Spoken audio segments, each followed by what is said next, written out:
Hi, welcome to Trading with TK, teaching you to turn ideas into money.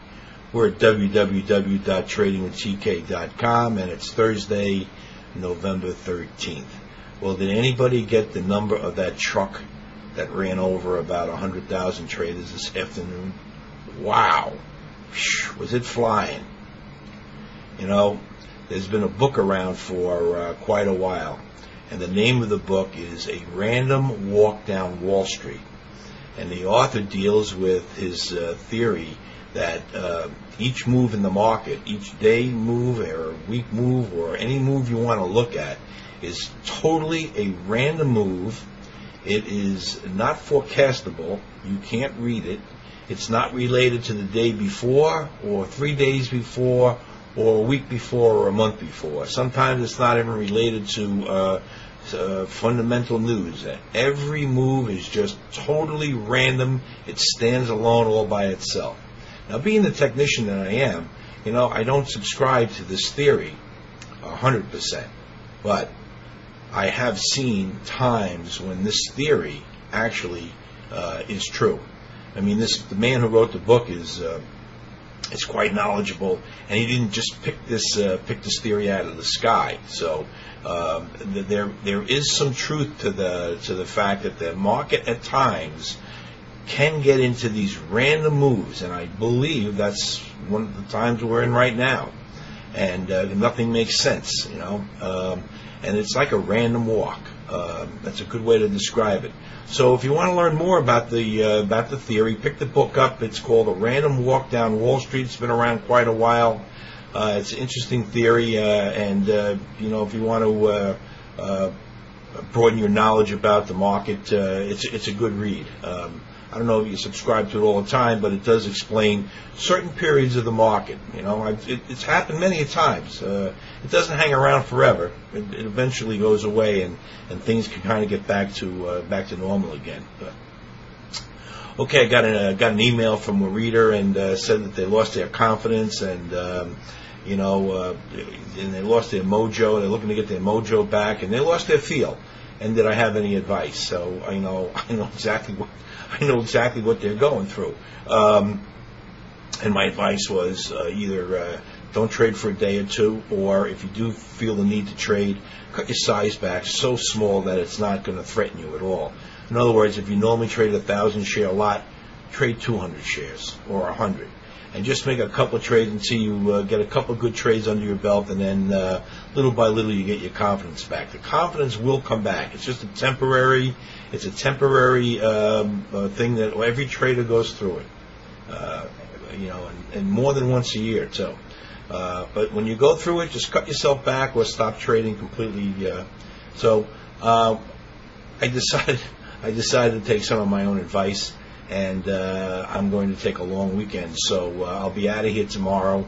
I'll be here for the opening or a little bit after the opening, but after that I'm gone. I think I need 3 days to clear my head a little bit myself, and 3 days of not thinking about stocks.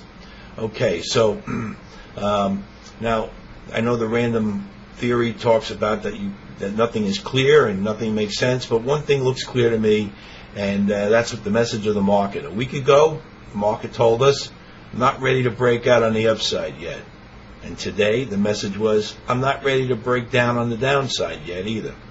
So we're in this trading range. We'll take a look at it in our final segment. I'll show you all the indexes. They all pretty much look the same.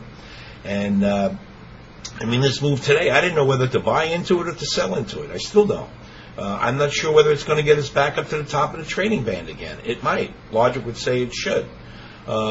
We could stay within this trading range for quite a while. I could trade in here for a month.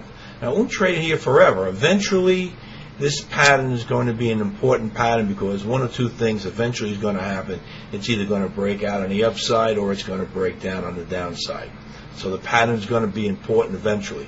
But in the meantime, back and forth we go.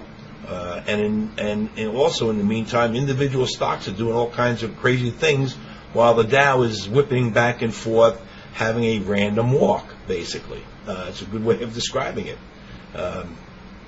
But anyway, before I leave, I have a new idea to call on the long side. I know we put a short out today. Now we're going to get a long. It's CNO, and in just a moment I'll show you the chart and I'll show you how we're going to take this idea and turn it into some money. Don't go away. Okay, here's my idea for tomorrow. It's Conseco, symbol is CNO. It's calling the long side. Looking to buy it tomorrow. I'd like to see it pull back. I wouldn't chase after this. This stock could pull back as low as $2.20, $2.30. Somewhere down in there would be a great spot to get long it. Don't chase after this. If it rallies in the morning, wait for it to pull back. I think there's a good chance you'll be able to get some of this stock down around the 230 area.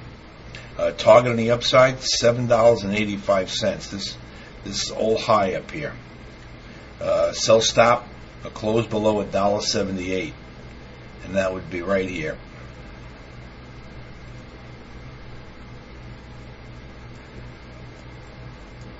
Oops, let me.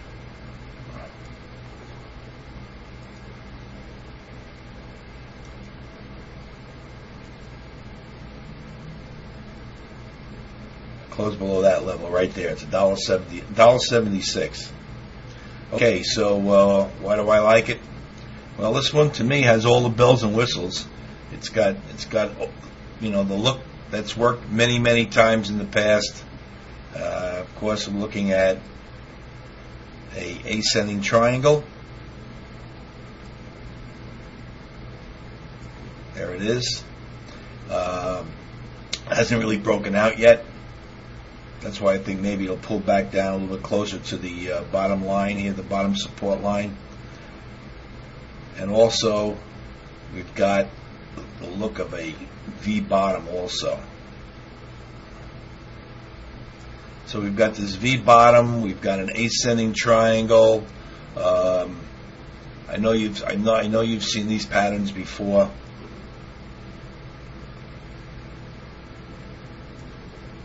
It's the opposite of the roof of the house. It's the roof of the house inverted. So let's recap. This is CNO.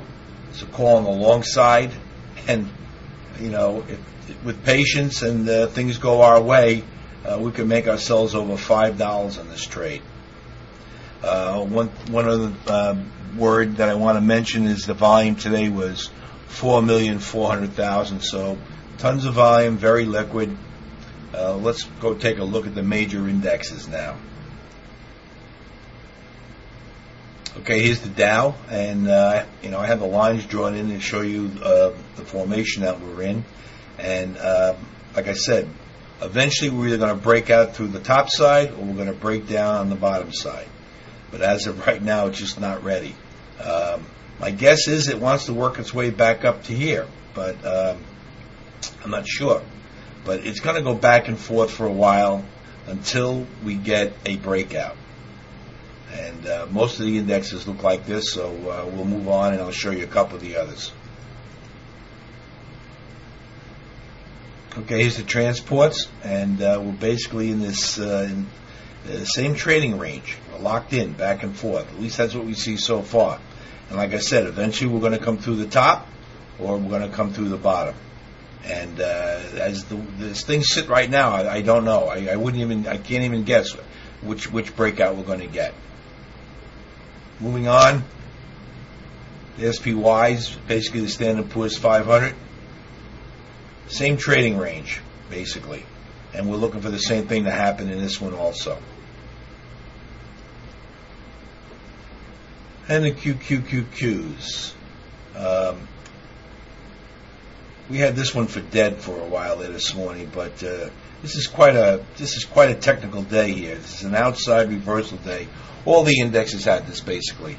It's called an outside reversal day with a closing right on the high.